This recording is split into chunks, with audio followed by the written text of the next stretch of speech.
సంవత్సరాల క్రితం మాట. తెలుగు సినిమాలోకి అందాల పంజాబీ తార రకుల్ ప్రీత్ సింగ్ రూపంలో వచ్చింది.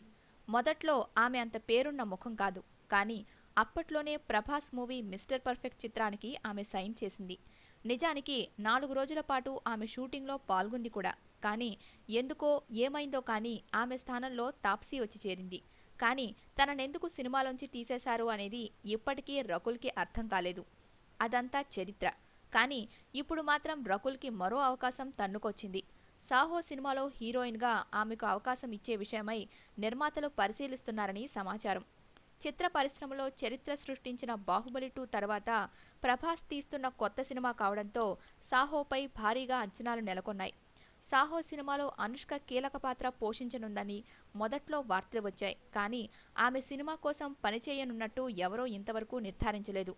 ఇన్నేళ్ల తరువాత రకుల్ ఈ మధ్య మీడియాతో మాట్లాడుతూ తనను మిస్టర్ పర్ఫెక్ట్ సినిమాలోంచి ఎందుకు తీసేశారని అడగడం చాలా మందిని ఆశ్చర్యపరిచింది.